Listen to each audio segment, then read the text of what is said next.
Hi guys, welcome back to our channel. So today, pag-uusapan po natin yung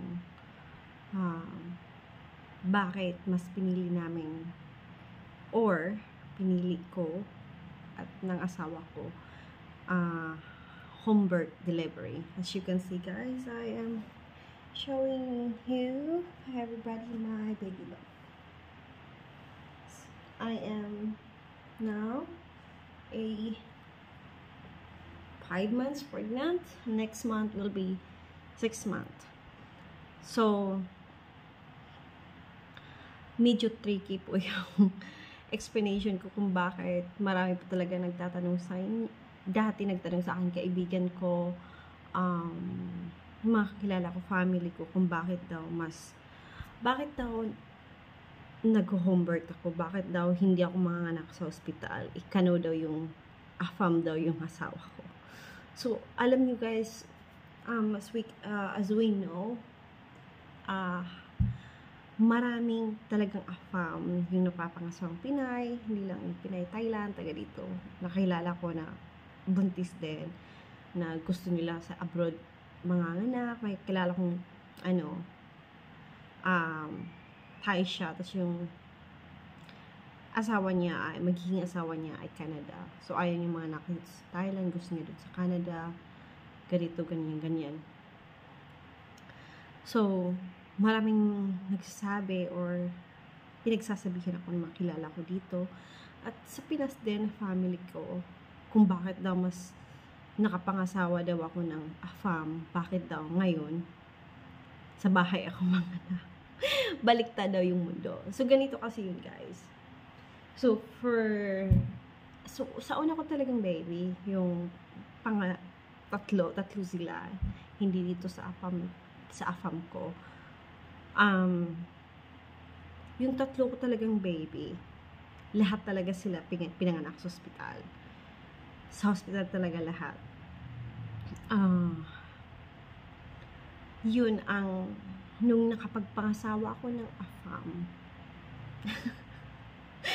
yun na, nag-change na yung, nag-iba na yung, ano ba tawag doon? Nag-iba na yung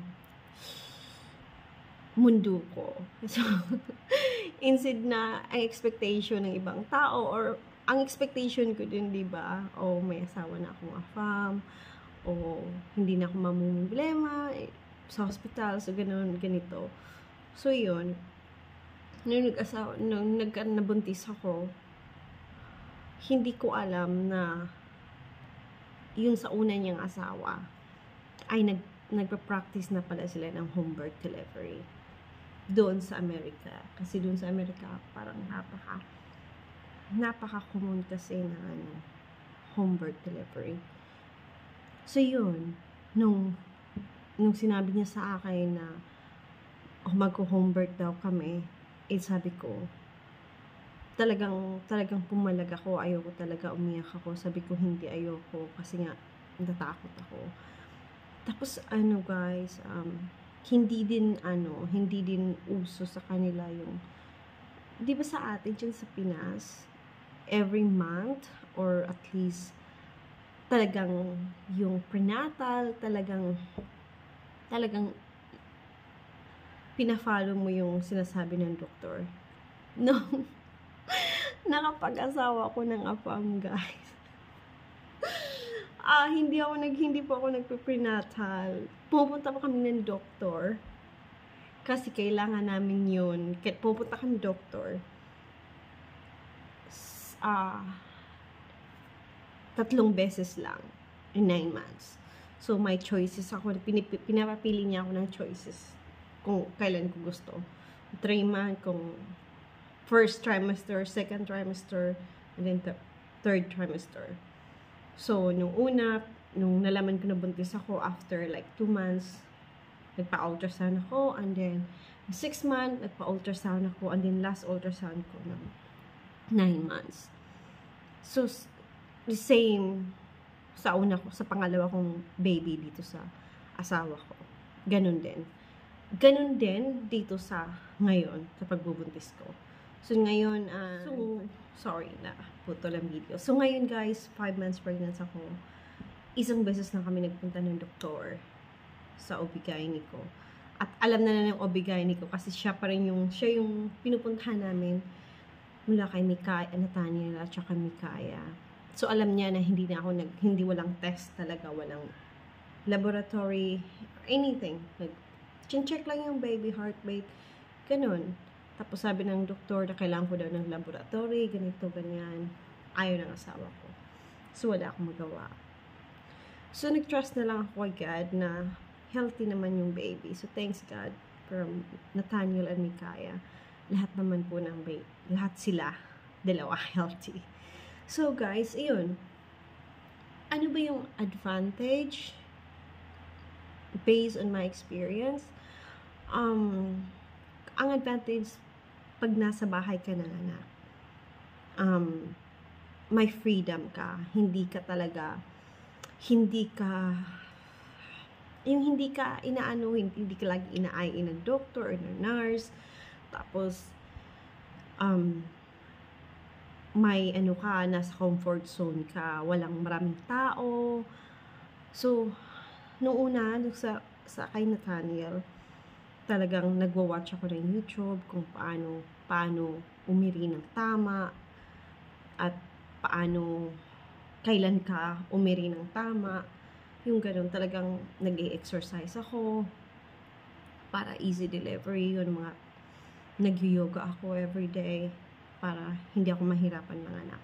But thanks God kay Nathaniel, yung sa una kong baby dito sa afam ko, husband ko, ay sobrang thankful ako kasi nga nung lumabas siya yung paa yung nauna, sobra talaga akong, tapos hindi pa siya right away. It takes 10 minutes before siya, 10 minutes, maybe 5 minutes bago siya naghuminga sa sarili niya. Yung asawa ko naman guys, may experience naman siya sa emergency, parang sa emergency at may experience siya sa Amerika. May license din siya. So, nung hindi huminga si Nathaniel, talagang mabaliw ako guys. Natatakot ako kasi, di ba, kakamatay 1 year, wala pang 2 years na wala yung pangatlo kong baby. So, talagang umiiyak ako. Talagang, thanks God naman, sabi niya, yung baby daw, okay pa lang daw na pag lumabas, hindi agad nagbe-breathe. Ayun, ginawa naman niya lahat hanggang sa huminga yung baby, si Nathaniel. So, dito sa pangalawang baby ko, sa apam ko, si Mikaya, malaking baby din yun kasi nga matakaw akong kumain. Hindi din siya mahirap guys, sobrang easy lang. Thanks God talaga, God is always there to help me. Hindi naman ako pinabayaan ni God kasi alam niya na siya lang talaga yung siya lang yung nakaalalay sa akin. So yun, may sumakit yung tiyan ko. Pag sakit ng tiyan ko, andito ako sa bahay, dito. So yeah, so dito lang siguro mga 30 minutes lang yung labor ko. Talagang 30 minutes na every 5 minutes talagang sumasakit. Mga 30 minutes lang siya. Mabilis lang din. Nandyan lang sa CR. Diyan lang pa ako nanganak sa CR namin. Sa shower. So yun, sobrang easy lang din. Ngayon, dito sa baby ko, so dito pa rin sa bahay. Ang plan ko same thing with Mikaya or dito sa swimming pool. Pero hindi ko po alam. Bahala na, Panginoon. Siya lang bahala sa akin. So anyway guys, ang advantage kasi dito sa Thailand, parang feel safe naman ako na mga anak sa bahay kasi halimbawa, nagkaroon ng komplikasyon. Pag may komplikasyon, right away, yung tumawag ka ng ambulance, na even 5 minutes, andyan na yung ambulance, at saka yung hospital dito, yung mga international hospital, malapit lang din. So, hindi naman ako ganun talaga na natatakot na mga anak dito sa bahay. Kasi doon sa amin, sa probinsya, sa Pilipinas, walang ambulance doon.